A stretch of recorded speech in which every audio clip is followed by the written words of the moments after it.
más directo al público. No, sí.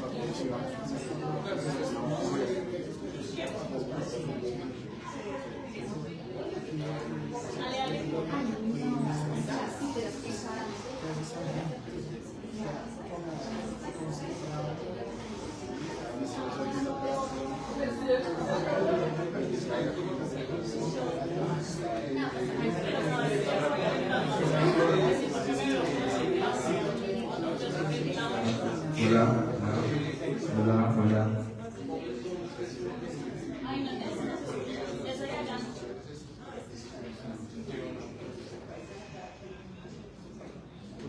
Hola.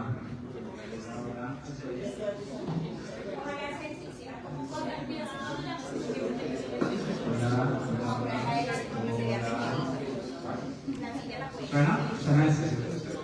¿Y este? ¿Se está sonando así? Si ven, buenas noches a todos, muchas gracias. Si ven que los micrófonos son necesarios, porque dicen que a veces tumban mucho como que lo está sonando. ¿Y así nos escuchan bien? Sí. Sí, a ver, hace mucho eco. Bueno, pongamos la capa que...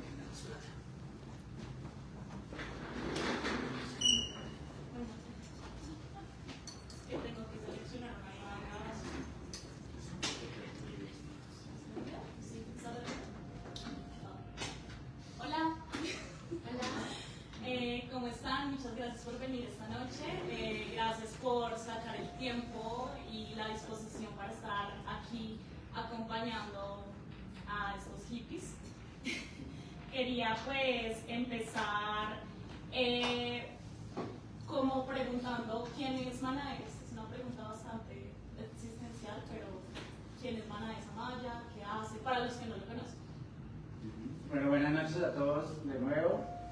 Es muy bonito ver pues harta gente acá, hay familiares míos, hay amigos, está mi mamá, y a quienes me conocen, pues gracias por haberse arriesgado pues, a gastarse unas horas de un viernes en la noche a escuchar un loco que no conocen. Bueno, mi nombre es Manaes Amaya, yo pues soy Einírida Guainía, medio paisano de Laura más o menos, y pues estudié sociología en la Universidad Nacional. Después hice un tema como gerencia de proyectos y trabajo con investigación como en ciencias sociales, sobre todo como con minería.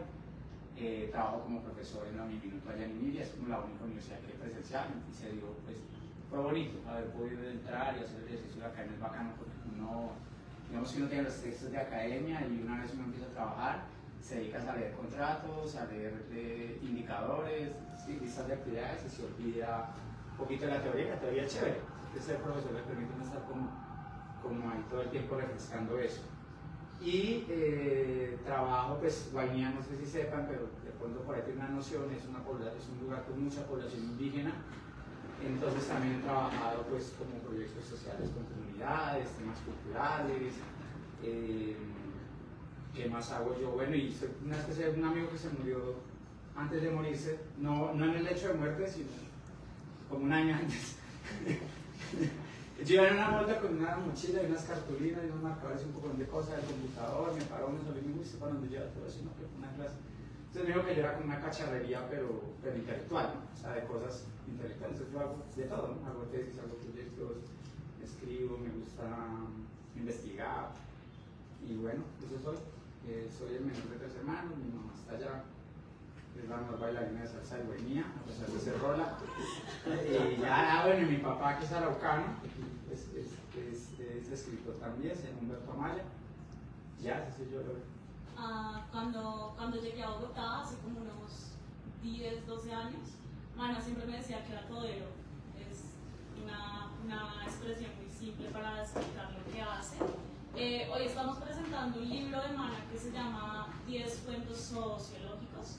Y hay un pasaje que quería leer como para abrir, y eso es lo que dice: como animales que vivimos en sociedad, gran parte de nuestra existencia está condicionada por las dinámicas de la supervivencia, la competencia y la cooperación, haciendo de este mundo un gran zoológico y de la experiencia contarlo. una apuesta sociológica. Okay. Justamente estos cuentos recogen una visión de la sociedad y de sus actores en diferentes escenarios en los que se enfrentan a la lucha por encontrarse a sí mismos y por encontrarse con y en los demás. En ese sentido, los relatos de este libro resaltan tanto lo absurdo del mundo social y exterior al individuo como a los intrincados laberintos que se tejen en el interior de los sujetos sociales. A manera de estrategia, los cuentos están escritos en un lenguaje sencillo, orientado a comunicar, más que a redundar en las formas y estilos específicos y recargados, que no hacen otra cosa que dejarnos en comunicación entre seres humanos.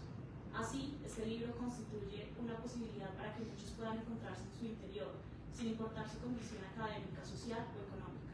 Los 10 cuentos acá presentados hablan de mundos urbanos y rurales en los que, a partir de una mirada tanto etnográfica, algo irónica y con humor, se presenta la existencia como un acto social en el que sentir, saber, hacer y pensar están manifiestos en todo lo que somos. Este no es el pasaje del libro, esta es como la descripción, ¿cierto? Sí, es la contraportada. Entonces yo quería preguntarte que, pues para alguien que nunca lo ha leído, ¿de qué trata exactamente este libro y qué pues encuentran los lectores en estas páginas? 10 cuentos. No, es... Ya le pico. Ya en serio. No, mentira, ya hablando en serio. Bueno, todo lo que yo hago casi siempre está como el tema, como esa dualidad, pero que es tocante entre la selva, lo rural y la ciudad, ¿sí? Entonces, primero, los cuentos son tanto urbanos como rurales, ¿sí? Tienen como esas dos líneas grandes. ¿Qué los une? Y digamos que le da el título al libro, que yo empecé a pensar, bueno, creo que eso tampoco es de un genio, ¿no? Pero digamos como que hice más énfasis en pensar en que están pasando muchas cosas, en el diario vivir, y como están sucediendo en el diario vivir, precisamente por eso las normalizamos y no estamos reparando situaciones que son absurdas, que son injustas, que son muy desventajosas para muchos y muy ventajosas para otros, que generan daño, cosas que me dicen, venga, esto es ridículo, pero está sucediendo, y por qué uno no se permite pensar esas situaciones a ese punto, sino que las normaliza porque uno las está viviendo, ¿sí? Pues cuando uno desmitifica un poco de lo humano a la realidad en la que está, si se quiere, ese es el ejercicio sociológico, un poquito mamando gallo, pero no tanto, es digamos cosificar, volver como si fuera un animal, eso que está sucediendo, algo que no es humano, de tal manera que yo lo pueda ver, ¿cierto?, más objetivamente y lo desvista un poquito de la capa que le da la normalidad, ¿no? La normalidad nos lleva a aceptar y a repetir y a validar, ¿sí? Entonces cuando yo me estreno un poco y veo lo que está pasando como fuéramos animales, en última somos esos, somos bichos que estamos viviendo juntos, ¿sí? Encontramos maneras complejas y amamos y tenemos filosofía y guitarra, ¿cierto? Pero en última somos niños. Sí, la guitarra es un poco. 4, con el arpa llanera, ese instrumento tan bonito. Pero en última somos eso, siempre es poder cosificar la acción, que eso es una de las apuestas de la sociología, ¿no? Cuando lo que acontece se concibe como un hecho, se vuelve un hecho social y es estudiable, ¿cierto? Eso por un lado. Y por otro lado, conectado con otra de las grandes preocupaciones de la sociología, que está en el sentido de la acción social. Es decir, esa acción que está orientada hacia otra persona o hacia otras personas, esa es la acción social, ¿no? Es decir, yo voy andando en una bicicleta y me caigo, eso es un accidente, ¿cierto? Solamente un accidente y ya. Pero si otra persona, o si yo hago caer a otra persona adrede, o si yo solo toco música y ya lo disfruto, eso es una acción cualquiera. Pero si yo toco la música solo, pero preparándome para que me vean o para que escuchen, pues más, porque realmente ya soy una acción social cuando se me otra persona. Entonces el libro también recoge un poquito eso, ¿no? Es cuestionarse cuál es el sentido de las acciones que hacemos, por qué estamos actuando como estamos actuando, y preguntarse eso permite como lo mismo que lo que estaba diciendo, es poder ser un poquito desde afuera y cuestionar esas cosas que suceden. Yo no sé, sin alargarme mucho, sé que lo vamos a hablar más ahorita con él, pero el tema del comportamiento que estamos teniendo a través de las redes sociales, ¿sí? Mírense desde afuera, o sea, olvídense que ustedes van a ver 40 minutos hoy, van a hacer scroll de 40 minutos, olvídense que lo usaron hoy en el baño, que mientras estaban esperando el bus lo sacaron ahí para que no lo robaran y vieron un ratito, y así, es enfermo. Olvídense de eso, ¿cierto? Imagínense que es otra persona la que está haciendo eso. Entonces imagínense una persona que va a comer y le tiene que sacar una foto a la comida, que está comiendo y se tiene que grabar comiendo, que le da por llorar y se graba llorando. Yo les voy a contar nunca que tengo, en qué momento la persona que se está grabando llorando, muchos respetos y las personas que lo han hecho. Hola, ¿cómo están? Si alguien lo ha hecho, todo bien, ¿cierto? Pero tengo una pregunta que por ahí está, que raya con el suelo. ¿Cuándo la persona deja de grabar? Cuando ya lloró mucho, cuando ya se está viendo muy fea y como que se le corrió, o se le dan lagañas, no sé, en qué momento de uno de grabar cuando está llorando. Entonces, si uno lo ve desde afuera, uno pues oiga, ¿saben? Es de verdad.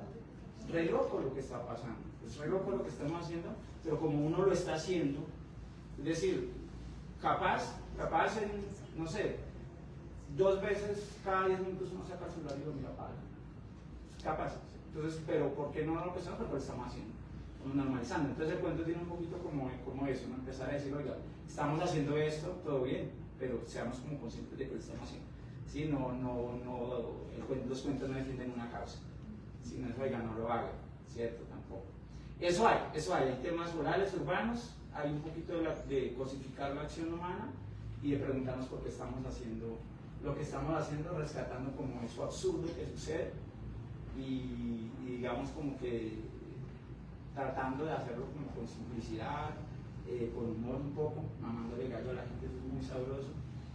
Si uno le sentara a echarse unas polas con alguien y no se riera, no se las disfruta uno igual, entonces el humor siempre tiene que estar por ahí como lo que uno hace, sobre todo en la comunicación, ¿no? Siento que es muy clave. Y hay una lineecita por ahí que a veces cuando uno la pasa se vuelve ridículo, entonces como que toca cuidarse todo el tiempo de eso. Bueno, eso es como el libro.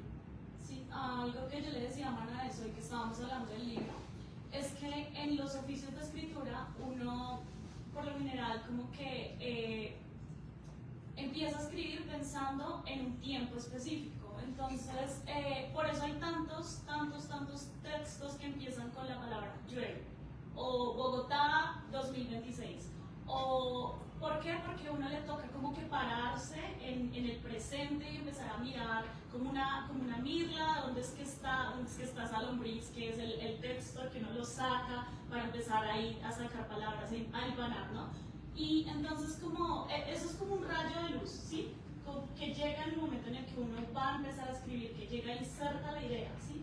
Y entonces la pregunta sería como que, ¿qué momento o idea específica impulsó este libro? O sea, como que tú digas como momento cumbre de rayo de luz.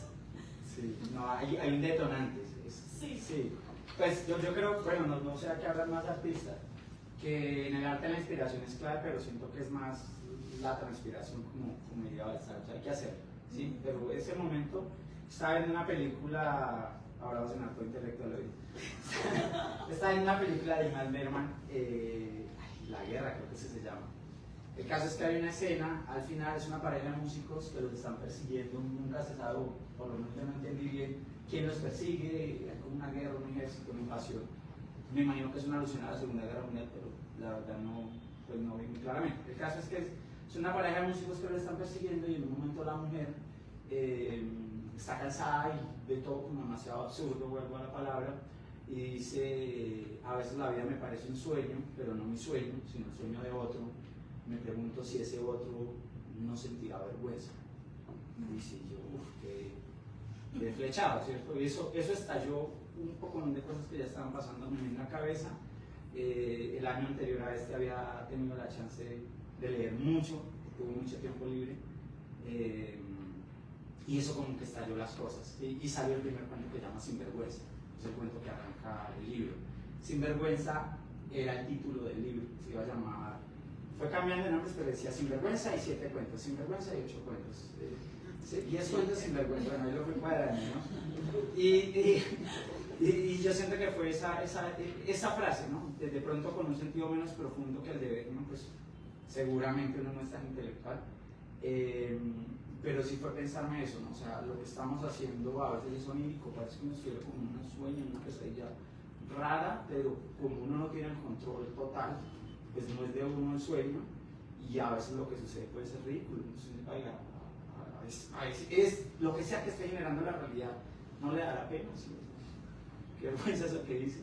Sí, bueno, eso estalló al frente y luego que escriba y el libro salió rápido en realidad, salió como un mes y medio, algo así, pero siento que había mucha acumulación.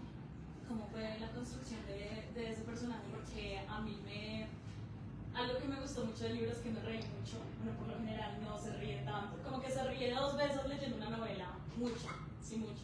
Y Sinvergüenza es como estas dinámicas que tenemos con las redes sociales, que era lo que mencionabas ahorita, y que muchas veces son absurdas. Y es quién tiene derecho a desconectarse y quién no.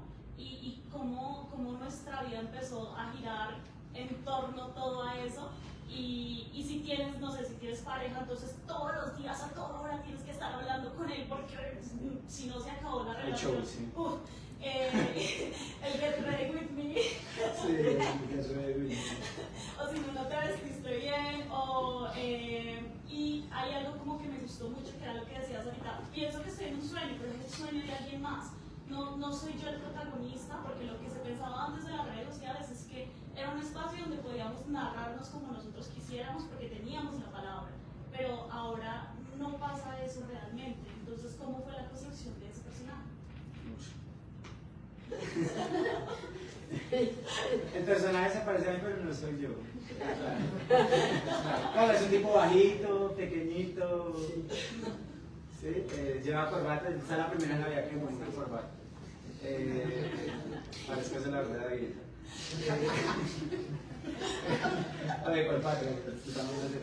Mentira, no, yo no sé, fue raro. Hice un ejercicio para el cuento. El personaje fue como imaginarme un poco en esas situaciones, ¿no? Consulté con gente más joven. Dice, bueno, estoy pensando en cosas locas que sucedan en redes sociales. ¿Sí? Entonces me dicen, no, que la gente vaya a llorar. Y yo me dijeron, sí. Me dijeron, no, que se grabe haciendo gimnasio. No, oiga, sí, no hay por qué se grabe en el gimnasio. Entonces ponen el celular, cosa que se les vea el culo más grande por el tema de la perspectiva. Es un hecho, no lo estoy inventando. Entonces el celular lo coge uno así y así uno se da culo y seco, se le ve una nalga grande. Y se graban una hora y digamos eso es chistoso, pero más chistoso que eso, más raro es que haya gente que lo vea. Si es que me gasta 20 minutos a eso. Graban, bueno, me dijeron transmitir un parto en un parto muy viscoso, es desagradable, pero romanticémoslo, es muy íntimo, es muy personal de la conexión de la mamá con su niño, no sé, ¿sí? Entonces fue más eso, como empezar a preguntar, oiga, ¿qué cosas locas pasan en redes sociales? El Get Ready With Me, como se diga, de que la gente se grabe alistándose y que hay gente que lo ve, ¿qué? Vayan un arroz, no sé, bueno, cada quien. Sí, pero bueno, en fin, eso me dio como el material y luego ya fue como no imaginarse como en esas situaciones. Y había leído recientemente, tuve un bombardeo de distopías. Volví a coger 1984, por esa época en el club de lectura íbamos al de Fahrenheit, no sé qué, no me acuerdo de la cantidad. Una cosa así, no sé qué. 452, 451, una cosa así. Un mundo feliz también fue como un chiquitico y uno se lo lee rápido, entonces estaba así bombardeada de distopías. Yo voy a crear un mundo manejado por las redes sociales, entonces creé una mega red social, un meta pero más grande, se llama Omega, según yo, y ahí suceden las cosas. Y digamos, eso pasa mucho cuando uno escribe, es que los personajes son mucho uno, pero son el hermano, son un amigo que uno conoció alguna vez, son un vecino que es un hijo de puta, pero que tiene rasgos muy pintorescos y que uno se los roba y los pone ahí, o un bacán, o una señora, y uno va cogiendo cositas y armas, ¿sí? Entonces de pronto el personaje físicamente se parece a uno, pero no es uno, es otra gente también, ¿no? Estaba pensando que ya saliendo un poquito de ese cuento de Sinvergüenza y yéndome para otros lados, hay un cuento que se llama El Profesor, y yo estaba pensando como en que, listo, hay muchos cuentos de ciudad, hay cuentos pueblerinos y cuentos agropecuarios, pero de los cuentos de ciudad, esto fue como que me quedé pensando en cuando uno escribe que queda como, porque soy esta que no soy yo y al mismo tiempo es un relato de sí mismo. Entonces, yo tengo entendido que tú eres profesor. No te voy a preguntar si estás muriéndote de hambre, pero sí me gusta como... No te lo compré en el libro. Trae cuentas de 10 lucas. Pero sí me gustaría como mirar esto de la docencia, cómo construyes el personaje del profesor, porque es un muerto de hambre, perdón la expresión, es un muerto de hambre, pero es un muerto de hambre muy, muy pintoresco, o sea, él se las arregla para no pasar hambre como sea y se inventa lo que sea y como que me hace pensar mucho en la pobreza, pero no es con esta pobreza que es como, ay sí, pobrecito, sí, no sé, pero es como más construida desde lo que uno es capaz de hacer para no pasar maluco. Pues. Sí, sí. Bueno, el profesor es un cuento que en un principio surgió como la idea de uno decir, oiga, esa dualidad que en el mundo es muy dual, ¿no? Nosotros estamos todo el tiempo con esa lógica judio-cristiana. Todo es blanco, negro, arriba, abajo, hombre, mujer, chiquito, grande, bueno, malo, bueno, ¿cierto? Entonces, bueno, como una dualidad de una dicotomía entre, digamos, en lo intelectual, lo abstracto, el mundo de las ideas, y lo material, la carne, ¿cierto? Una se alimenta educándose, leyendo, culturizándose, si la palabra sirve, y la otra pues comiendo comida, carne, pan, empanada, no sé, jugo, ¿cierto? Entonces esa dualidad la planteo desde una persona que está muy llevada en el plano material, pero que según él, capaz, yo no sé, yo lo soy un poco huevón, pero habrá quien quede impactada con alguien que habla como habla ese profesor, ¿cierto? Pero el tipo se cree muy culto, y él le da importancia a este lado porque él está en ese lado, es el lado en el cual es fuerte, ¿cierto? Y el otro lado que es el lado mundano, que desde los profesores, desde los intelectuales, desde los intelectualoides y demás, es mal visto, ¿cierto? Como si fueran gente que no son conscientes de su realidad porque no saben quién es Hegel, o porque, no sé, no saben de la dialéctica, o porque no saben en qué años llegó Sisemás a África, o lo que sea, ¿cierto? Porque no tienen como esa información que se ha sistematizado a partir de los libros y de la ciencia, pero que son personas que la han hecho bien, porque no pasan hambre, porque comen, porque tienen su casa, porque son responsables. Algunos estamos en Colombia, ¿no? Con sus hijos, mucha gente no es responsable con sus hijos, pero digamos que sí, porque pagan la factura, porque tienen unos zapatos que no se les mojan, no sé qué. Entonces, ¿cómo plantear esa dicotomía y plantearse cuál realmente es más importante? ¿Cierto? Entonces, ¿qué tan importante es ser muy intelectual? ¿A qué sirve saber cosas? Uno no sabe a ciencia cierta. Yo no sé, hay gente que cree que sí, gente que dice sí para cambiar el mundo y liberar a los oprimidos, yo no sé, de pronto.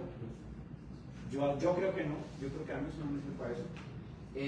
O el otro, ¿no? ¿Para qué como? Para estar vivo, ¿para qué está vivo?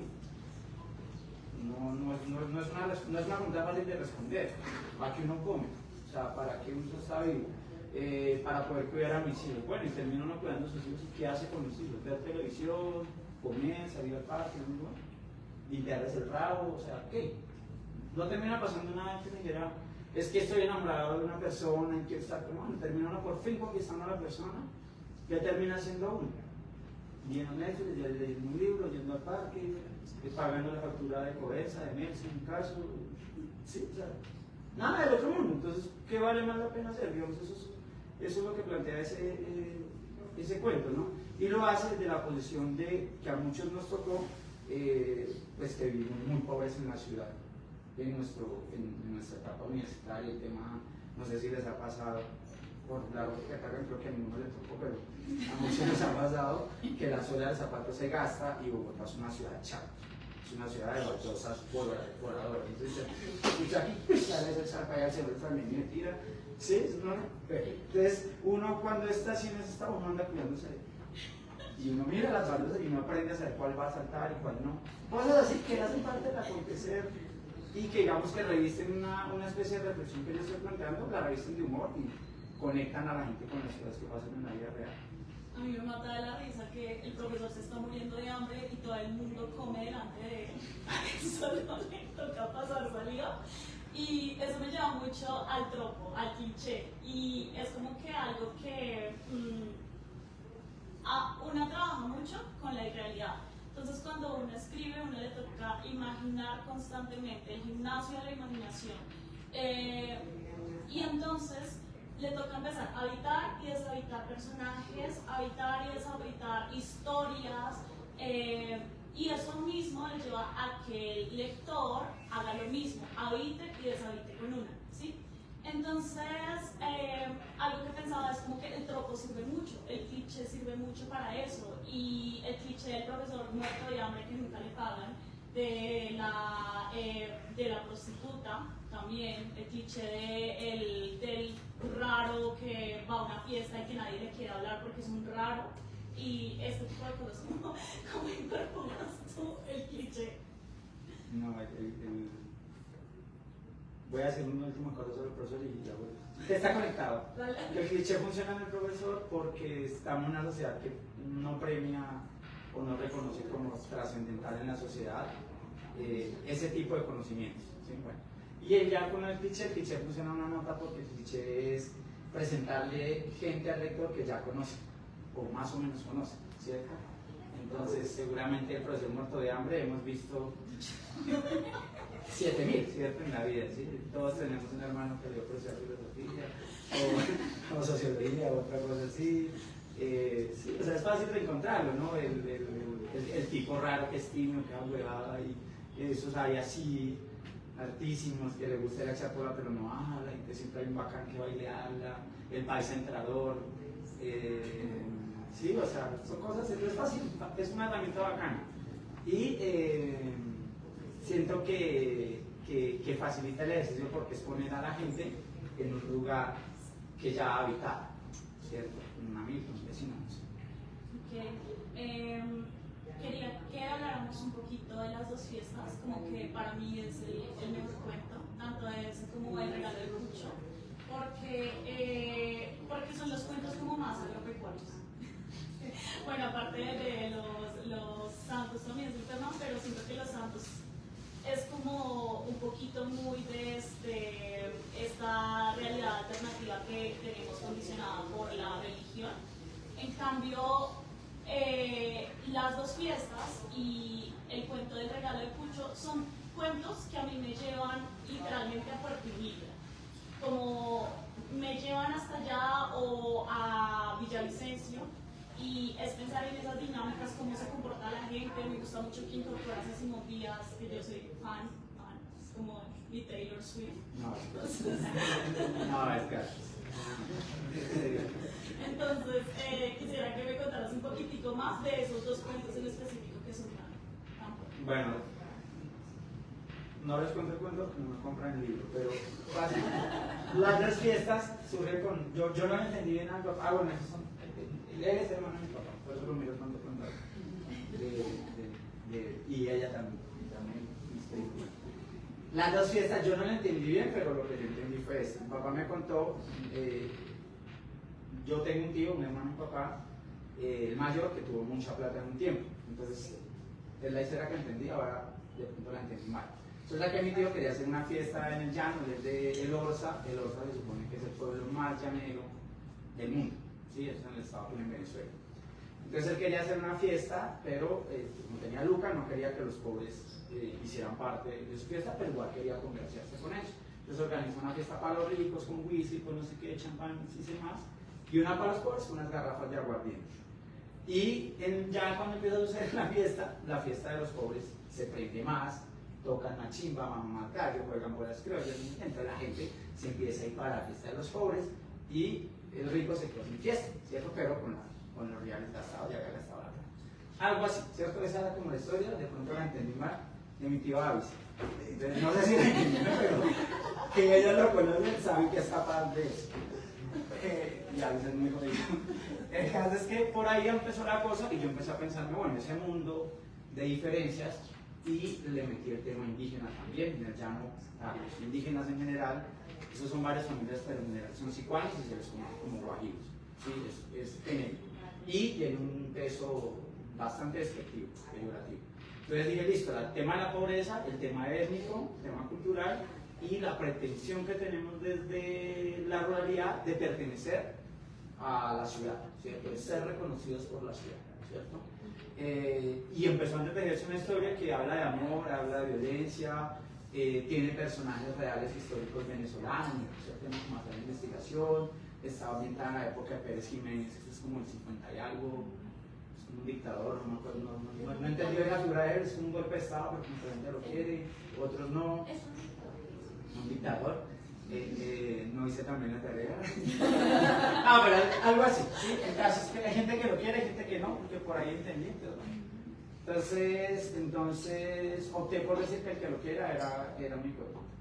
Entonces lo puse por el aire, es ficción, ¿no? Y habla de muchas cosas, habla de política, habla de como ese tema con los indígenas y demás, pero el cuento en sí, te decía ahorita en el cuento en sí termina hablando de amor. Y hay una historia de amor de una pareja, y un tema ahí del papá con su hijo y no sé qué, pero en realidad el cuento habla del amor de un niño a una mamá que lo escogió, que no es su mamá la que lo parió, sino otra mamá que la apareció por ahí, ¿sí? Entonces esa es como esa construcción.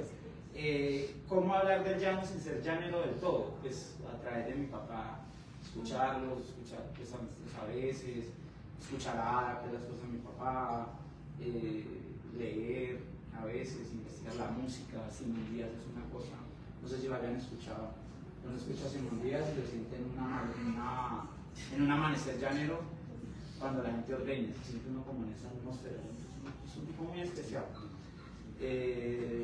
Cierto, escuchar la música, eso me permitió como ambientar. ¿Y el otro cuál era? ¿El de los santos? El del regalo de Pucho. El regalo de Pucho es una historia inhibida, es una influencia inhibida, funciona a partir de la minería ilegal que se hace en Venezuela, en un parque nacional natural, muy cercano, pero pues tiene sus horas de viaje, ¿no? Se llama Yapacán ese parque. Y sacan oro y se abastecen en Inírida, entonces la plata queda girando en Inírida y se vuelven ahí, se llevan su y eso todo el tiempo, ¿sí? Esa mina era ilegal, era muy complicada, bueno, es ilegal todavía, pero digamos, era clandestina la actividad, muy clandestina. Entonces la gente tenía que irse escondida, meterse por la selva inundada para llegar allá, no sé qué. Y ahora es ilegal, pero eso es abierto. Todo el mundo va, le pagas a la guardia venezolana le paga a los indígenas, no sé qué, bueno, nadie dice nada, ¿sí? Y hace mucho tiempo un amigo que se la pasaba yendo a la mina, no quiso estudiar, no pudo estudiar por mil razones, me contó que una vez la mamá lo llamó y le dijo, oiga, vaya, él vivía en un pueblo ribereño cerca de mí, entonces le dijo, vaya, lleve una cerveza a su tío, y se monta en el bombo, en la embarcación, y se va, pero no le dice para dónde, no le dice cuánto la cerveza, no le dice, y resulta que él iba para la mina, iban las cervezas, entonces un niño de 12 años empezó a llegar a ese mundo, que era muy pesado, era la ley del arma, ¿no? No había un ente que controlara como ahora controlan otros entes, ¿sí? Es que estoy haciendo mi vida, sí, contra la gente. Entonces, desde una fuerte y un niño llegar allá a ese mundo, pues eso me impactó mucho, ¿cierto? Como la sorpresa de llegar allá y que. Entonces yo empecé a contar ese viaje y es el principio de una cosa que yo estoy tratando de hacer hace muchos años, que es contar historias de la mina, ¿sí? Entonces, ¿cuál es la primera? El viaje, ir a la mina. Ese cuento me permite eso, dar el primer paso, que es como lo más difícil, y ahí quedó, yo le puse como una piecito de página que anuncia el otro libro que espero se pueda hacer. No, tengo hartos, tengo un poemario. Sí, de hecho quería preguntar sobre esto, que es una pregunta larguísima, pero como que voy a tratar de estructurarla bien. Y o sea, yo tengo entendido que tú tienes como 4 libros, 5. Y cómo se conecta este nuevo libro con tus anteriores publicaciones. Y también quiero hacer hincapié en uno de esos libros que tú tienes que se llama Relatos de Fogón, que está traducido en Cuinabe, Curripaco y Sicuani y trata de la tradición oral indígena. ¿Qué tan difícil fue ese proceso de investigación en cuanto a esa tradición oral? Bueno, siempre como todo lo que tenga que ver con vainilla, bichada o pez por ahí, guaviare, de pronto menos, uno se encuentra, no está en investigación, se encuentra con el hecho que hay poca producción, ¿sí? O que es producción como muy específica. Entonces la mayoría de las cosas tienen vacíos, tienen cortes. Entonces digamos la primera dificultad fue encontrar eso, ¿no? Que había poca información organizada. La otra es que esos son saberes que están vivos viven en las cabezas de las personas, ¿cierto? Eso es tradición oral. Son relatos indígenas que yo tengo como que adapté a una narrativa pues, más mía. Entonces esos saberes viven en la cabeza de las personas, están ahí, pero como viven en las personas, están cercados o condicionados por lo que tienen esas personas. ¿Qué pasó en Guainía, que no pasó tanto en otros departamentos con población indígena? Que hubo una evangelización protestante muy fuerte y muy exitosa. De eso fue Sofía Müller y la verdad esta mujer tuvo mucho éxito, o sea, los resultados transformaron la vida de esa región para siempre. ¿Qué pasa con esos saberes o por qué traigo esa colación? Que esos saberes empezaron a satanizarse, ¿sí? Entonces que una persona, un indígena saber hable de eso, normalmente tiene mucha censura, tiene una autocensura, la persona cree en Dios y está medianamente convencido, no sé qué tanto, depende de la persona, de que eso es malo, ¿cierto? Que hablar de eso es hablar del diablo y otras cosas. Entonces a veces eso dificultó mucho las entrevistas, dificultó el hecho pues, de no hablar los idiomas, que eso es, o sea, en la traducción que ellos hacen se pierde mucha cosa, seguramente hay muchas figuras bonitas, mucha especificidad que uno pierde porque cuando tú pasas a una lengua que no hablas y que no hablas bien sobre todo, si la hablas bien ya hay una pérdida, ¿no? De lo que uno está haciendo, pero si no la hablas bien, peor, ¿cierto? Y las formas verbales, las conjugaciones que tienen estas lenguas pues son muy diferentes al español. O sea, no pasa como con portugués, español, italiano que están cerquita a los orígenes, sino que es que estas se originaron al otro lado del océano. Estuvieron separadas miles de años, ¿cierto? Hasta que, bueno, que llegó la Secretaría de Educación y todo el mundo habla español. Entonces eso yo siento que es una gran dificultad que uno debería aprender algún idioma que sea uno para poder enamorar por el Pablo. Hay un personaje ahí que enamora en 50. Sí, eso creo que era de Pucho. Sí, eso, bueno, esas dos. Hay otro elemento que es clave y es que el material bibliográfico que encontré normalmente es antropológico, está escrito por antropólogos. Entonces tiene el filtro de, primero de la visión que tenga el antropólogo del indígena, casi siempre visto como un ser profundo, complejo, incomprensible, por ahí una cosa rara, mitificándolo también. Entonces, de pronto por reconocerle más, siento que estas pueden hacer menos, y entonces complejiza mucho la narrativa. Entonces dan vueltas y cosas y todo. Es más de lo que parece y a veces las cosas son más sencillas de lo que son, bueno, de lo que se muestra. Y que la narrativa indígena, o por lo menos de estos pueblos de allí, porque digamos excelentísimos todos, de varios de los pueblos de allí que yo investigué, es circular, tienen como unos tiempos circulares, no, esto es como mi conclusión, ¿no? Tienen como unos tiempos circulares, entonces un personaje que murió antes de repente aparece acá, y el que es hijo de alguien de repente es su papá, y luego es el hermano, y dice, no, pues qué loco es una carrera, no voy a quedar que no, eso resurgió, quién sabe dónde, no, es difícil entender de dónde salió de nuevo. Entonces coger esa narrativa circular y estirarla y ponerla un poco más en nuestra forma de entender los sucesos es más lineal ascendente de la forma occidental, ¿no? Una película de gringo, ¿no? El nudo, la introducción, el nudo, el desenlace, matan al malo, el bueno casa con la muchacha y ya sabemos qué va a pasar desde el principio y no sé qué es cierto, entonces coger con relatos del fuego, ¿no? Coger esa narrativa que es más circular, que es más nebulosa y estirarla. Siento que fue un desafío grande porque estaba la apuesta de no perder el sentido de la historia y de no cambiarla, ¿cierto? Porque para uno las cosas son otras que probablemente para ellos. Hay algo que yo pensaba como que estabas haciendo ahorita, que mucha gente tiene toda esta tradición oral en su cabeza, es algo que no está documentado y eso pasa mucho antes que uno empiece un proyecto de escritura, tú sabes todo lo que quieres decir, pero te toca como que estructurarlo, hacer un esqueleto, hay gente que tiene como planes de escritura, 500 palabras al día, ese tipo de cosas. Pero uno como escritor tiene que saber que por más que uno quiera, esa tuerca que uno acepta con la escritura, si uno deja de hacerlo, igual el mundo no va a cambiar, igual las cosas van a seguir como son, pero igual uno sigue escribiendo, ¿sí? Muchas veces como que uno escribe para que lo lean los amigos, para obligar a que la gente vea sus poemas todos feos, o pues para que lo vea la familia o por desahogo, por lo que sea.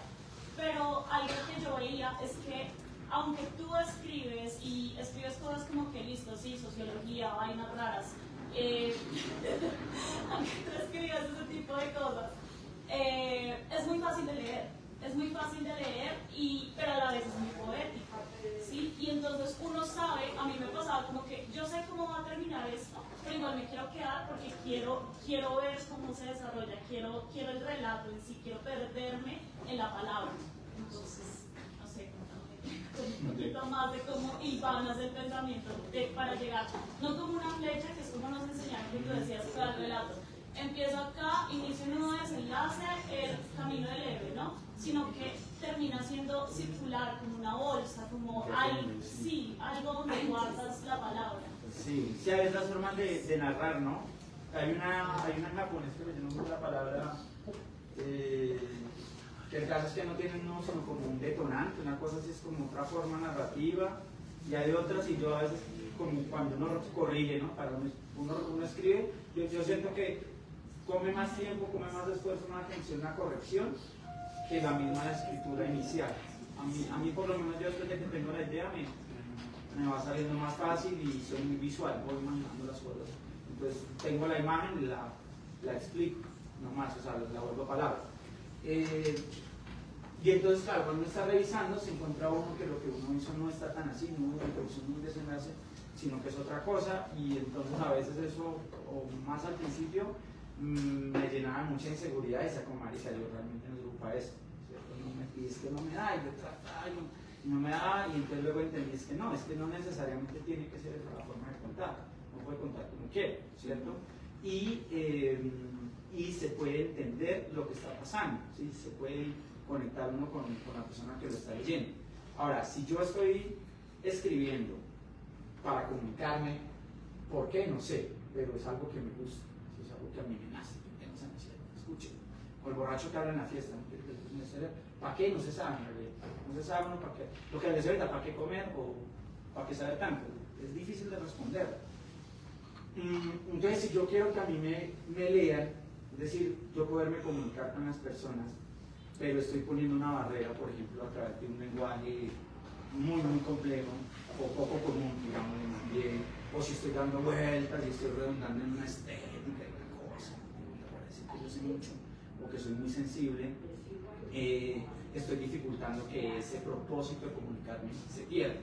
Súmenle eso. 2, que la mayoría de la gente no lee, pues tiene un léxico corto, de repente se aburre rápido, se desconcentra rápido, suman el celular, están leyendo acá y sacan el celular y lo ponen aquí, ¿sí? Lo ponen en el libro, y de hecho yo no pongo bien un ratito y luego que sigue leyendo, bueno, súmenle eso, súmenle que en Colombia tenemos niveles académicos bastante bajos, súmenle que yo vivo en Guainía, que hay mucha población campesina, rural, con muy poca formación, más que en Bogotá. Bueno, acá también hay mucho más, pero digamos allá más, y sumen el tema del idioma, ¿cierto?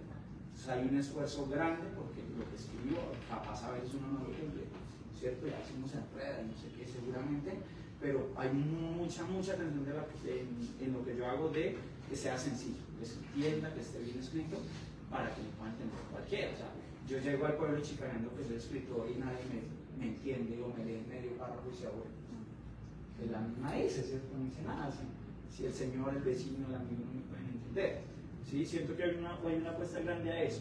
Y lo otro es utilizar, así como con el cliché, ¿no? Las cosas que son comunes a la gente conectan más rápido porque validan el interés de la persona. Es decir, conectan con algo así. Miren el tema de las redes sociales son muy activas porque le muestran a uno lo que a uno le gusta. Pues van generando unos algoritmos, creo que es la palabra, orientados a partir de lo que a uno le gusta, de lo que uno clica, de lo que uno mira, de lo que uno busca en YouTube, de lo que uno chateó. Y yo tengo la teoría paranoica de que le escucho a uno los pensamientos. No sé cómo los pensamientos. Yo pensaba cosas y no le he dicho a nadie y me sale la ilusión. Me ha pasado hartas veces, pero puede que no. Pero por lo menos el chat, el correo, los likes, todo eso, Google obviamente, así estás en incógnito, te sigue. Entonces, hombre, ¿por qué le gustan tanto? Porque le están mostrando cosas que no le gustan. ¿sí? Cosas que son comunes, que son conocidas para uno. Lo mismo pasa acá. Si uno logra conectar a la persona con algo que ya conoce, con algo que le es familiar, está facilitando esa comunicación. Está haciendo el puente. Hablando de paranoia, hay un cuento que se llama El Hospicio. ¿El Sí, Hospicio? en el hospicio. Sí, y cuando yo lo leí, yo sentí como si esta dinámica, de nuevo, sociología, cómo es la atención en algunos lugares de salud. O sea, yo la verdad sentí eso, pero después hablaba contigo y tú me decías redes sociales. Y yo quedé como, bueno, sí. Y algo que pensaba mucho es en esto, que yo no pensé que fuera como que tan impactante, y es como el tema de los experimentos. Es un doctor que empieza a hacer unos experimentos con una gente y empiezan a hablar desde el testimonio propio para hacer que la gente sienta como empatía, pero esa empatía no se da como empatía en sí, sino que termina, no sé, como al revés. Sí, en el hospicio, bueno, el hospicio es un... ¿Se puede decir lo que? Sí. Es un lugar donde meten a las personas que tienen serios problemas de salud, ¿cierto? Es un hospicio. Entonces en el hospicio es una metáfora de la vida, del mundo en el que estamos. Este es otro cuento que habla de las redes sociales. Entonces pone en lugar cómo buscamos una cosa. En la vida fuera de las redes, uno vive buscando validación social, ¿no? Aprobación de lo que uno hace el niño, ¿no? Mira mamá, no una sola llanta, no sé qué, con una sola mano. Entonces la mamá la y el niño lo sigue que se siente bien. Pasa lo mismo en redes sociales, ¿cierto? Uno, no sé, uno se ve guapo, entonces uno sube la foto porque se sintió lindo y entra la gente que pone like, me encanta, eres hermoso, me estremezco, compadre. Sí, las chicas, bueno, no sé todo, ¿cierto? Hago algo, escribo algo, tan inteligente, se me siente una chimba, ¿sí? Uno está buscando validación social, es algo muy primario, ¿sí? Entonces, ¿qué estuve pensando? Digamos que estamos llegando a unos extremos de, pues para mí ridículos y absurdos, pero cada quien tiene sus varas para medir, con tal de encontrar esa validación, ¿cierto? Lo que les decía hoy, la cámara acá mostrándome el culo, grabándome llorando, me disfrazo, me pinto, de todo, ¿cierto? Hago cosas. En el pueblo es más fácil de entenderlo porque hay gente que es más cercana y que uno ve que son señores, ¿cierto? O señoras, ¿no? Y uno le hace como las de que les den su bendición, ¿cierto? Bueno, insisto, cada quien verá, ¿cierto? Pero hasta dónde llegamos para esa validación. Eso es como el cuento, ¿no? Y la validación, digamos, yo me estoy volviendo un demente o estoy rompiendo muchos límites que tenía antes para encontrar esta validación. Pero ¿quién me la está dando? ¿Otros dementes igual de locos que yo? ¿Otros igual de pendejos que uno? Sí, porque estamos en la misma, estamos viendo lo mismo. Entonces, un doctor, unos doctores que terminan buscando la validación en sus pacientes. Para los pacientes que se supone ya están con temas de salud. Ese es en el hospicio. Una metáfora, ¿no? Yo me lo imagino un poquito Black Mirror. Una atmósfera así, para los que hayan visto, así más o menos me la pienso yo. Y llega el absurdo de qué hace la gente buscando el aplauso. Hay otra cosita de redes que por ahí yo no la alcancé a poner, pero que está ahí, es como las redes. Ah, no, mentira, sí está varias veces de hecho. Es la búsqueda de justicia en las redes. Entonces me pasa algo y entonces grabo una queja. Alguien está haciendo algo injusto, hágale señora gente que yo le estoy grabando, no sé qué, o me pasa algo con una entidad, entonces me quejo en red y entonces la gente me valida y aplaude y reconoce como injusta mi reclamación o mi queja, ¿cierto? No sé, de pronto un poquito reemplazando la figura del Dios que imparte la justicia que no me dan los hombres, ¿sí? Entonces, ¿dónde la busco? Ya no voy a rezar, la gente ya no es tan razonera como antes. O sea, por lo menos la iglesia como espacio físico ha perdido mucho poder, mucha presencia en la vida de las personas. ¿Y dónde está esa búsqueda de justicia? ¿Dónde está esa búsqueda de verdad? En las redes, ¿cierto? Y dense cuenta, muchas de las publicaciones están relacionadas con eso, ¿no? La gente la institución, la entidad, el vecino, la EPS, no me reconoce, no me garantiza mi derecho, que yo busco justicia donde es más grande, que es la sociedad y que está representada en las redes sociales. Ok. Hay un pasaje que quería leer, es chiquito, y dice: el Atabapo es un río que sirve de frontera natural entre Colombia y Venezuela, en el norte del Guainía y en el sur del estado Amazonas venezolano. Sus aguas son de tonos rojizos como el ron. Según los que saben, esos colores se deben a la descomposición de las hojas que de los árboles ribereños caen al cauce. Según la profundidad y la luz, el agua va cambiando sus tonalidades en un espectro de rojo y tonos tierras ardientes que contrastan con las playas blancas que los circundan y que se crean en algunas islas emergentes durante el verano, cuando los ríos bajan de nivel. Esta zona, a diferencia de las orillas del Inírida del Guaviare, no tiene vegetación espesa y de grandes árboles más típica de la Amazonía, sino que se constituye por sabanas cubiertas por vegetación baja, arbustos, pequeñas palmas y algunos árboles ocasionales. En la medida en que uno se adentra a tierra firme y se aleja del río, la vegetación se torna más espesa y selvática, permitiendo que prosperen especies vegetales típicas de la región y la fauna que complementa la dieta de los lugareños. Entonces, aquí como que lo que veo es que hay mucha identidad y territorio, que es convivencia pues entre mundos distintos, y como que la pregunta sería más bien: ¿qué mensaje o reflexión quieres que se lleve a alguien que nunca ha pisado el Guainía, pero va a leer ese libro?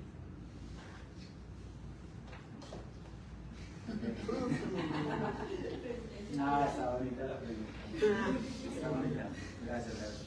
No, es que yo lo hablaba con personajes hace mucho tiempo, y era que uno ve un cuadro de Venecia, o de la campiña suiza, o no sé qué, y uno nunca ha ido, o sea, ni irá, seguramente con ese sueldo de profesor se le alcanza nunca. Pero uno puede ver el cuadro y uno siente una experiencia estética y a uno le parece lindo, ¿cierto? Y a uno le gusta, ¿cierto? Uno encuentra algún placer ahí. Entonces, con esos apartados, que no son muchos tampoco, en los que se describe la naturaleza y eso, procuro como generar una experiencia estética para la persona, y que como no conoce, uno dice un río y la gente se imagina Tumuelito. Eso ya es, o sea, de verdad, eso ya es un caño, un charco, sin mucho, en serio, sin mucho caño, digamos.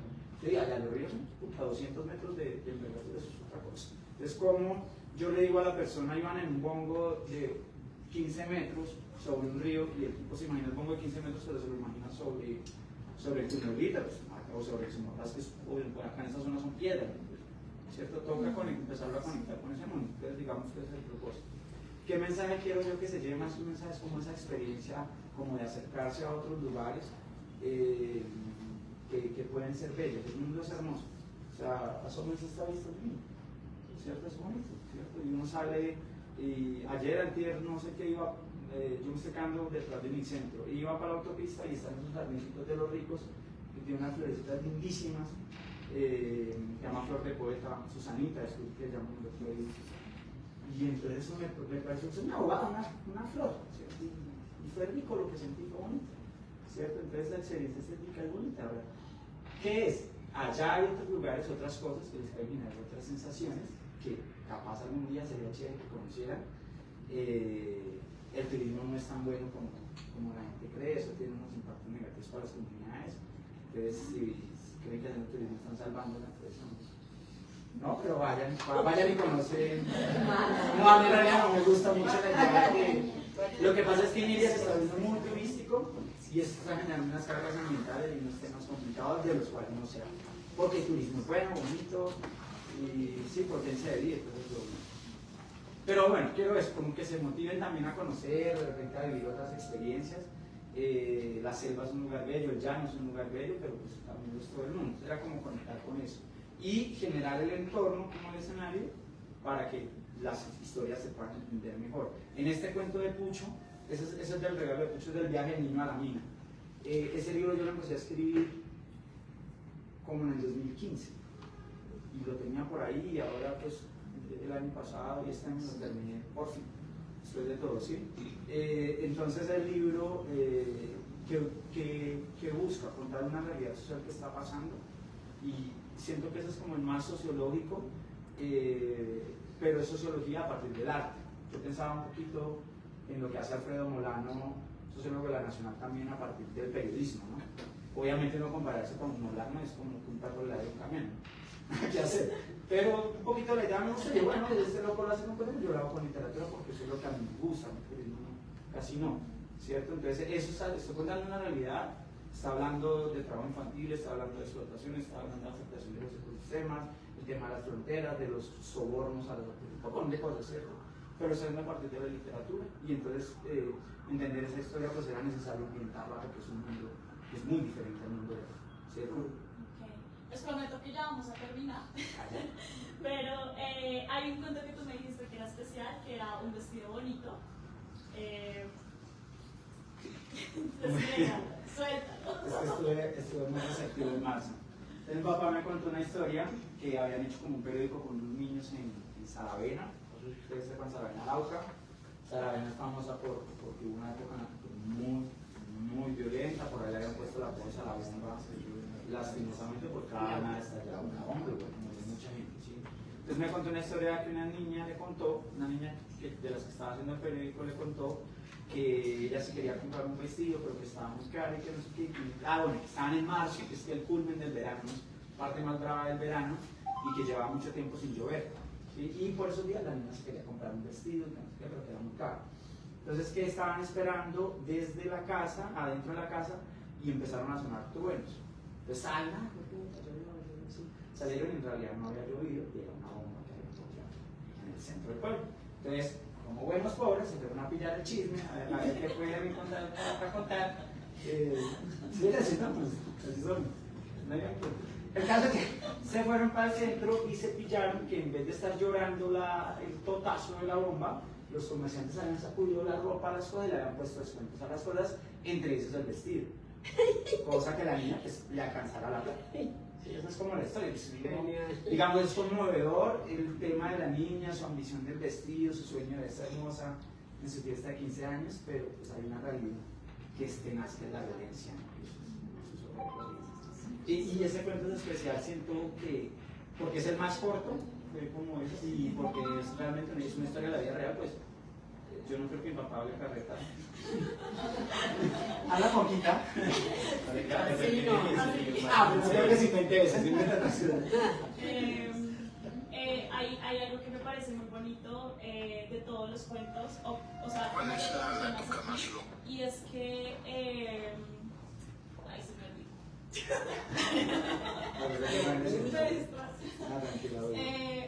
Ya.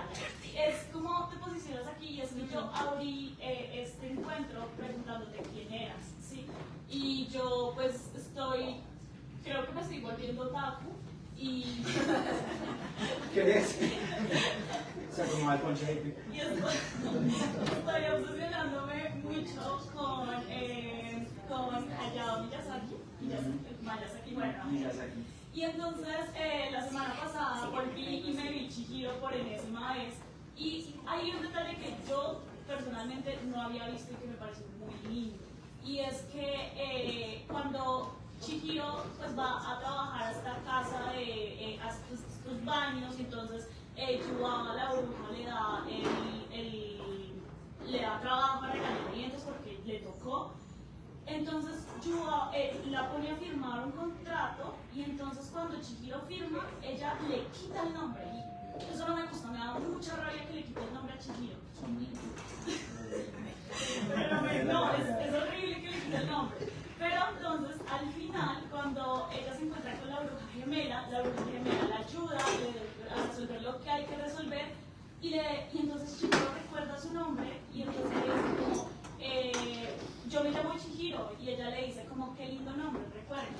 ¿Y por qué traigo esto a colación? Es porque parece muy bonito uno recordar siempre de dónde viene y hacia dónde va y que digamos como que listo, sí, estudié sociología en la nacional y bla bla bla, soy inteligente, pero seguir escribiendo, seguir sacando esa realidad, eso es lo que permite que uno sepa hacia dónde dirigirse, que tal vez no sea como una flecha, como un relato, inicio, nudo, desenlace, sino tal vez como algo circular. Entonces, como quería felicitarte porque me parece muy bonito que sigas escribiendo sobre Guainía, sobre Manabén, sobre Saravena. Son cosas muy potentes que digamos como que a mí sí me gustó personalmente, sí me atravesaron personalmente porque me traía muchos recuerdos de cuando era Yahoo. En tu época nativa, sí. De mi época En la Colombia Cuando era profunda. niña. Pero llaman en la otra Colombia. de cuando era psicoani. Sí. Pero no, nada, felicitarte por eso. Ya como preguntarte si nos quieres leer algo para finalizar y ya, y que dónde podemos encontrar el libro. Bueno, el libro aquí. Y cuando no estemos acá, o sea, la gente que nos ve, mira, ya hay gente. No, en mi número de WhatsApp lo voy a compartir, es 320-29-69-97, por ahí está, lo voy a estar compartiendo. La otra semana lo cargo en Amazon, aprendí, es relativamente fácil. Va a estar en pasta blanda, en pasta dura y en Kindle. Sí, la otra semana. Se demora como nuestros días, pero pesado. No sé qué pedazo leerles. Bueno, para las personas que me están viendo desde Dimilla, que espero que sean muchas, vamos a hacer un lanzamiento allá también, chévere. No sé, había pensado en el monstruo. Hay un cuento, fue como el segundo o algo así, que... No, pues que segundo. Para esto, Dime. no hiciste preguntas ni nada. Sí, claro. Claro que sí. Cuando quieran. No, Después de la primera lectura. pregunta, cuando Laura comenzó la charla, le dijo, Manaes, ¿cuál fue el punto de inspiración? ¿Sí? Entonces tú dijiste, ¿fue algo así como un detonante?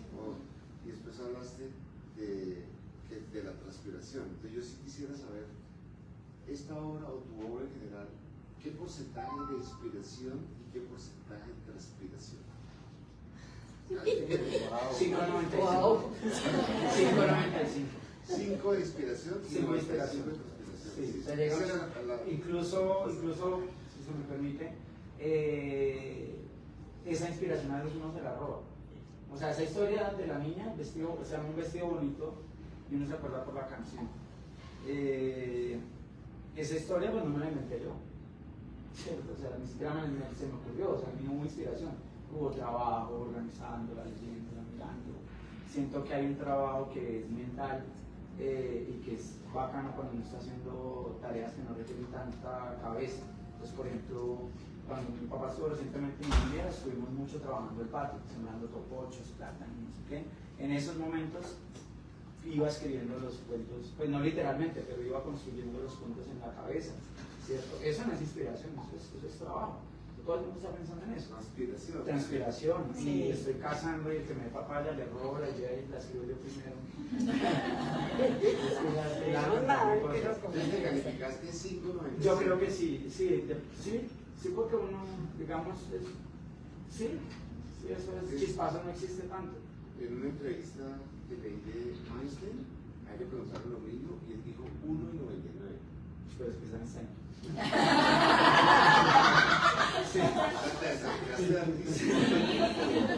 No, pero yo siento que es un ejercicio de honestidad, porque es que mostrarse como un artista inspirado, iluminado, no sé, de pronto habrá gente que le pase, no sé, Jimi Hendrix que coge la guitarra y, bueno, ¿cierto?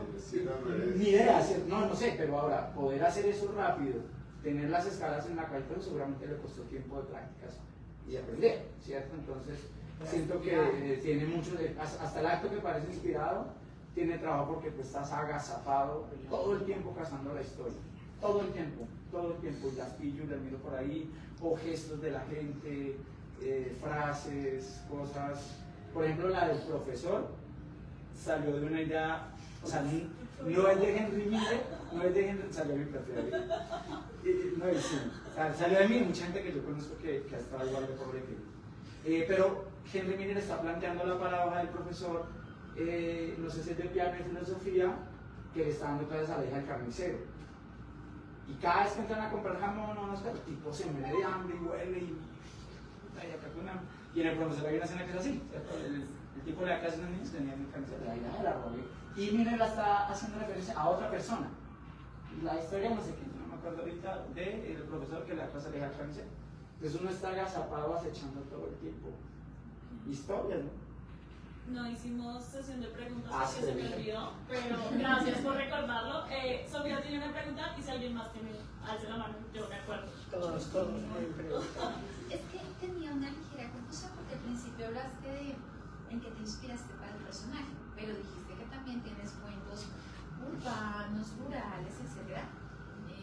Y la pregunta que me surge ¿es un universo que creaste para estos cuentos? ¿Todos los cuentos pertenecen al mismo universo? Me gustaría, pero no, sería bonito, es muy a lo Balzac, ¿no? Es más complejo. Hay un cuento donde espero, el cuento no está acá, pero por ahí lo cito un personaje de otra historia, pero no. Sí. Sería chéverísimo, pero requiere una cabezota así, metafóricamente hablando, ¿no? Sería chévere, ¿no? ¿Alguien más quiere preguntar? ¿Alguien más tiene preguntas, reclamos? Pero puedo dar entonces. Sí, dale. Claro, ya. Yo lo conozco desde chiquito y sabía que él era inteligente. Toda la vida me metió en la cabeza que era muy inteligente. Me puse muy bravo cuando decidí estudiar sociología. Ya tengo otra hermana mayor que también estudió sociología. Sí, es muy difícil en este país, no la validan, ¿no? Pero después él un día me explicó, me dijo, es que mire, yo estoy aprendiendo otras cosas, me dio muchas explicaciones, y yo me quedé viendo, y yo como soy de bruta, ¿no? Claro, vamos a aprender lo que les enseña. Y de todas maneras, todo lo que la gente estudia es válido, y sirve y vive para eso. Ahora, escribir es una cosa muy complicada, no la hace cualquiera. Hacerlo. Yo, por ejemplo, eso me imagino cosas y quisiera, y cada día, yo escribiría un libro de esto, de aquello, pasando un charco. Pero no soy capaz cuando cojo el lápiz y cojo el espero, sé que no lo hago, no puedo, tengo la imaginación, pero eso hay que saber estudiar sociología o filosofía o lo que sea, para escribir. Y yo creo que este señor estudió y aprendió, de verdad, en serio, fuera de la inteligencia que lo baña.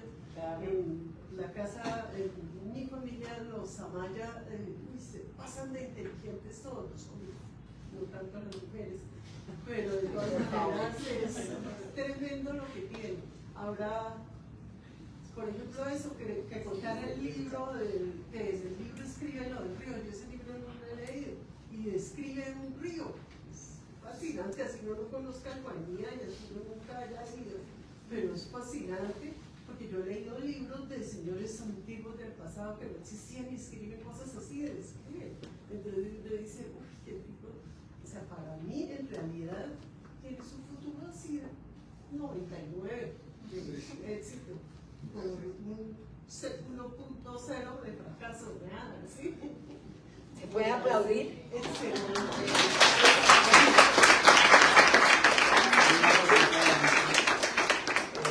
No, yo quiero, ¿tú vas a hablar? Sí. Trata de resumir algo ahí a Amelia. Amelia es mi tía. Es la posibilidad de la literatura, la escritura, ¿no? Es que uno escucha voces de hace 1000 años que las hizo una persona que vivía a cientos de miles de kilómetros de otro mundo, de otra cultura, ¿sí? Entonces es permitirse trascender en el espacio y en el tiempo. La escritura, pues no en vano, es uno de los inventos más grandes de la humanidad, ¿no? Potencia mucho pues lo que somos como seres. ¿Sí? ¿Tú vas a preguntar algo? Sí, yo quería saber si tú tienes un momento del día para escribir y un lugar para sentarte a redactar tus historias o cómo funciona un poco ese ejercicio. Sí, hay un lugar con un escritorio que tengo en la casa que lo uso para todo, hasta para tomar cerveza cuando era borrachina y tomábamos, porque ahí estaba el computador, nos ponía música y tomábamos ahí. ¿Será que no? Sí, todavía tengo esa cuestión de la universidad. Entonces en ese escritorio hago todo, hasta cocino. Pero el momento funciona harto temprano antes de que te empiecen a mandar WhatsApp del trabajo, que te empiecen, en mi caso, pues los estudiantes a preguntar cosas, o que la reunión en Teams, en Meet, en Zoom, en todas esas vainas tan invasivas que se inventaron. Ahora toca quitarse el celular un rato, esto ayuda, es decir, no va a pasar nada si uno deja de revisar el celular. Es jodido y uno le tiembla, pero ojalá ya, eso, ¿no? Lo jala, es verdad, uno lo siente. Entonces quitar el celular es clave porque te permite continuar en lo que estás pensando. Es decir, por lo menos en mi caso, no sé cómo funciona la cabeza de un escritor, de verdad, pero en mi caso yo me hago una imagen y la empiezo a contar. Si yo interrumpo eso para mirar y dar like en un reel súper divertido de un gatico echando piano, ya me va la imagen, ya no es la misma, o va a perder continuidad porque ya va a ser otra diferente a la que estaba contando. Sirve de noche, también harto. Cuando era alcohólico me gustaba echarme unas polas y escribir. Empresa, sí. Sí, me gustaba. Eso es de que ya estaba mucho, veía videos de Messi o tal cosa. Pero no es bueno, no le rinde a uno, solo molesta sobrio. Estar solo, generar una disciplina de decir, bueno, tengo que sacar este cuento, lo saco, ¿cuándo? ¿Cierto? Pero uno se pone la meta, yo no funciono con este perfume, la verdad que uno se ponga como una meta, tantas palabras, no sé qué, es muy jodido. Yo pienso como, bueno, voy a terminar esta idea, porque se me va después, o después ya no es tan genuina como cuando la pensé. Y a veces, muy pocas veces, cuando tienes la idea muy fuerte, no te interrumpe nada. Quienes conocen a mi papá sabrán que mi papá requiere mucha atención, mucha. Y yo lo tuve, el de algún lugar que fue el primer cuento grande que hice, que lo vendí en Iniria, es una fábula sobre la política de Guainía, ¿no? Entonces la hice y la publiqué 2 días antes de las elecciones, como para mover el tema. Y lo hice con mi papá ahí, jodiendo, mostrándome cosas, llamándome, hablando duro, con el asadón, que venga, que traiga, que mire que esto tan bonito, que huela, que perfume. Papá es así. Entonces, pero ¿por qué lo logré? Porque tenía la idea muy ya pensada. Hace mucho tiempo la tenía pensada. Uy, mi papá es muy... No lo conocí, no es divertido, lo ubico. Llega a mi país con él. No, ella no. Que yo sé que el primer poema lo escribí con Humberto. Sí. Humberto me enseñó. Papá es muy... bueno, alguien nos quiere decir lo final, insultar. Insultar, por favor. Una duda, la portada, es que dice cuentos sociológicos, ¿no? Yo Sí. me imaginaba una portada como un animal ahí con forma de persona, una persona con forma de animal, pero solamente es una silueta, porque ¿quién es? Es un ser humano, es un ser humano cosificado. Pero si la pregunta es plus. La portada habla mucho, ¿no? De lo que hay adentro. Primero no lo quise hacer oscuro porque así lo hacen todos los que creen intelectuales y allá en todos los libros de los filósofos, bueno, son negros con rojo y así, bueno. Sí, como darks, entonces, no, una cosa llamativa, algo que se vea, que estén todos los libros así, ¿no? Sí, ve, mira, yo no sé. Saben ahorita, uy, vamos a ver qué es. Bueno, no, es un ser humano cosificado, es un ser humano que no se le ve la cara, no se ve muy bien si es afro, si está viejo, si es joven, tampoco, por ahí. Y la luz es que está siendo observado por la sociedad. Algo así, eso fue como la idea, ¿no? Luego ya, no se lo ocurrió huevonadas y entonces uno empieza a mariquear con PowerPoint y luego vaya eso con aplicaciones que le dan más calidad a la cosa, pero la idea es ser un ser humano cosificado, vuelto un objeto. Si habla de eso sociológico, pues uno imaginaría animales como dice, ¿cómo es que son? Como dice Sofía, uno imaginaría un animal, pues que en este caso el animal es el hombre, Sí. el ser humano, o sea, que estamos viendo como animal. Ese es el animal que estamos estudiando. Un poquito lo de Desmond Morris, no sé si... Y lo que estamos viendo de cómo vive ese animal. Sí, un poco. Sí, claro. Pero después, ¿cómo lo puedo explicar mejor? Desprendiéndolo, no, desvistiéndolo del mito de que es el ser humano, lo último en la creación. Y resulta que somos unos duros, ¿no? Tenemos a Chopin y un poco de cosas, a Einstein, y gastamos 2 horas viendo un parto en vivo. O sea, sí, somos el culmen de la evolución según... Le hacemos un hueco al pan. Para sacarle todo ahí adentro. Eso es evolución. Mira, una última pregunta. Dale. Para Laura, tú mencionaste la palabra hippie, si no estoy mal. Sí. ¿En qué contexto lo mencionaste? ¿No quién dice pedacito? Refiriéndose a nosotros. Refiriéndose a nosotros, Ella y la somos unos hippies, unas personas que se dedican a escribir y a ver la sociedad y a ver animalitos. Yo creo que no mamando gallo, ¿no? Sí, Esa eso es, concepción y es que otra se cosa. escribe, O si usted se pone a hablar de cómo está conformada la sociedad, entonces una historia del Parkway y otras cosas. Y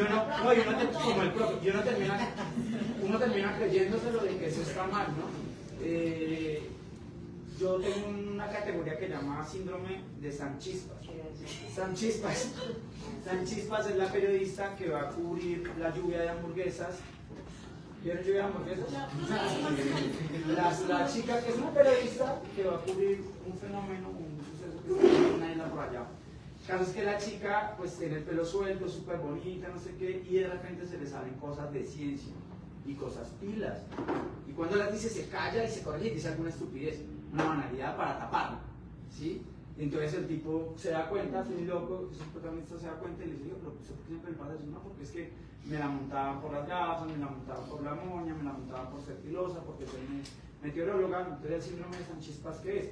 Que estamos en una sociedad que hace tanto culto a la ignorancia, a lo banal, que es ser pilo, saber cosas, está dicho como un hippie, como el intelectualoide, como el raro, como el mamón, ya entonces se hablar que pone mamón, ¿cierto? Y ahora le empieza a dar pena también eso, ¿sí? Uno empieza a dar pena y entonces, no, venga, es que yo no quiero sonar sociológico, pero hablando sociológicamente de tal cosa.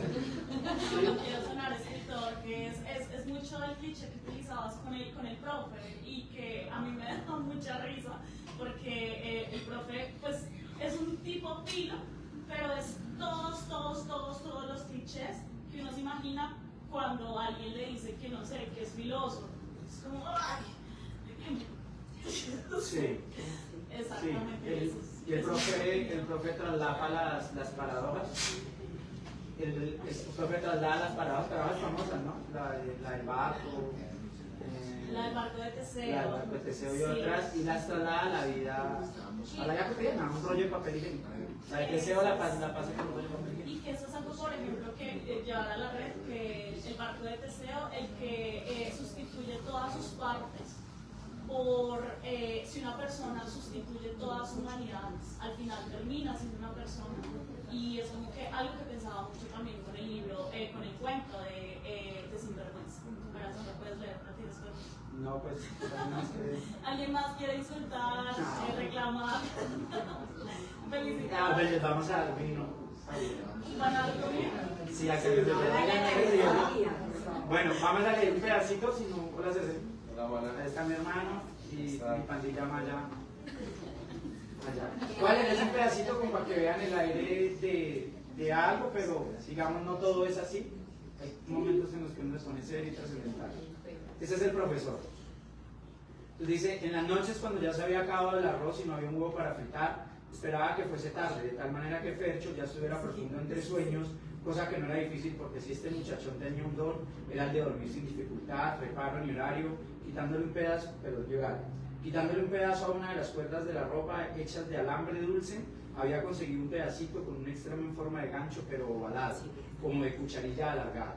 Se iba en puntillas hasta la panera que quedaba junto a la nevera y despegándole en un extremo la cáscara al pan, le abrió un diminuto agujero de no más de medio centímetro de diámetro y hurgaba con su gancho para sacar de a poquito la masa del interior, un poquito a cada pan, cosa que no se hiciera evidente la sustracción.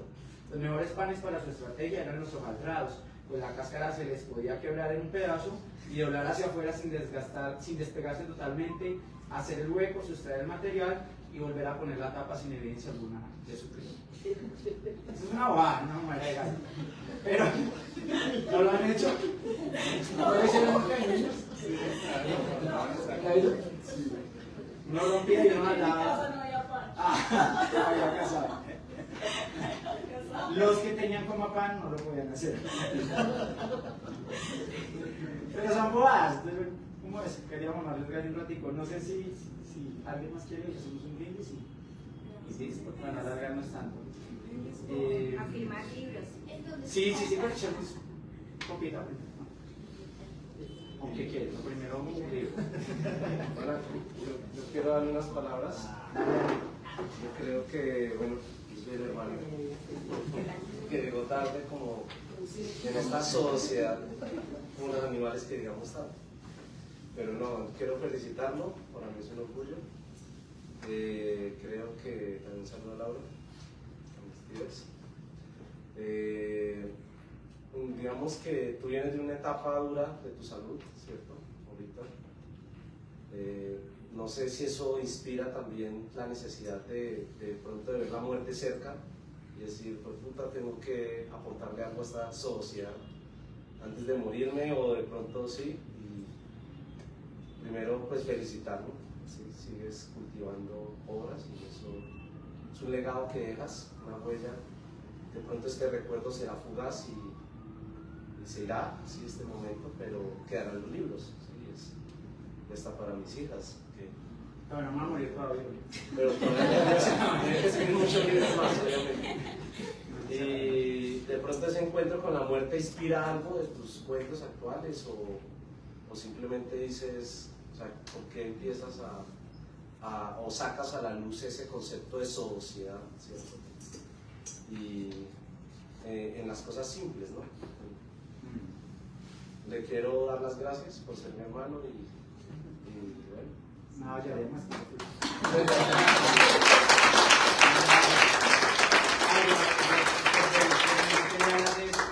Yo estuve muy enfermo el año pasado, morí, pero viví después, como vos. Y yo siento que morí un ratico, pero no. Sí, yo creo que sí. Sí, pero yo siento que sí me fui un ratico y luego como que volví. Y de pronto no el contacto con la muerte me inspiró o algo así, sino que me permitió tiempo libre para leer. No estaba en nada más, estaba en un hospital mirando el techo, mirando a mi mamá, no sé, cierto. La tele es chévere, pero la tele cansa también, ¿no?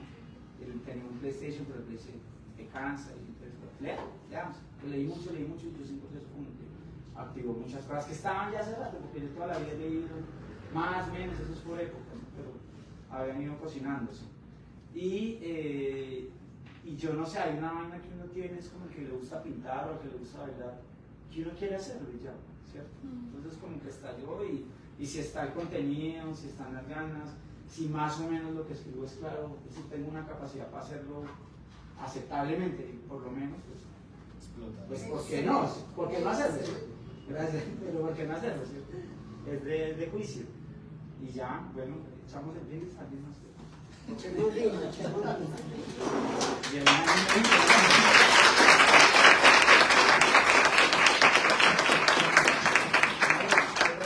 es el mejor cuento según usted?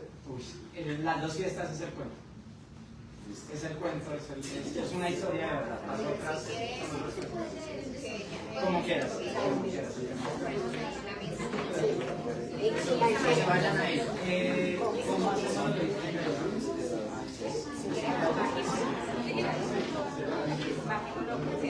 Pero la podemos como poner contra... Sí, o sea, que hagan... Espera que se cae el papelito. Yo creo que ya vamos a cerrar la transmisión.